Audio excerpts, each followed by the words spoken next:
ಇವತ್ತಿನ ಕಾರ್ಯಕ್ರಮ ಭಾರಿ ಅದ್ದೂರಿಯಾಗಿ ನಮ್ಮೂರಲ್ಲಿ ತಿಮ್ಮೇಗೌಡರು ಮತ್ತು ಸಂಗಡಿಗರು ಎಲ್ಲ ಸೇರಿ ನಮ್ಮೂರಲ್ಲಿ ವಿಷ್ಣುವರ್ಧನ್ ಪ್ರತಿಮೆ ಇವತ್ತು ಪುತ್ತಳಿಕೆನ ಅನಾವರಣ ಮಾಡಿದ್ದೀವಿ.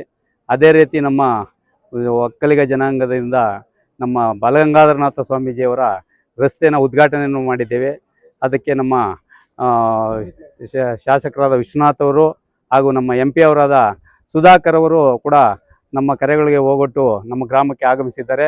ನಮ್ಮಲ್ಲಿ ಯಾವುದೇ ಪಕ್ಷ ಅಂದರೆ BJP, ಸುಧಾಕರ್ ಆಗಿರ್ಬೋದು, MLA ಅವರಾಗಿರ್ಬೋದು, ನಮ್ಮ ರಕ್ತ ಅಂದರೆ BJP ಪಕ್ಷ. ಅದಕ್ಕೋಸ್ಕರನೇ ನಾವು ದುಡಿತಾ ಇದ್ದೇವೆ ಹೊರತು ಅನ್ಯಥಾ ಅವ್ರ ಕಂಡ್ರೆ ಇವ್ರಿಗಾಗಲ್ಲ, ಇವ್ರ ಕಂಡ್ರೆ ಅವ್ರಾಗಲ್ಗೆ ನಾವು ಯಾವುದಕ್ಕೂ ನಾವು ಇದು ಮಾಡೋದಿಲ್ಲ. BJPಯಿಂದ ಒಂದು ನಾಯಿ ನಿಲ್ಲಿಸಿದ್ರು ಕೂಡ ನಾವು BJP ಅಷ್ಟೇ. ಮತ್ತು ಅವ್ರಿಗೆ ಇದಿಲ್ಲ, ಇವ್ರನ್ನ ಕರೆಯೋಂಗಿಲ್ಲ ಅನ್ನೋದು ನಮ್ಮಲ್ಲಿಲ್ಲ.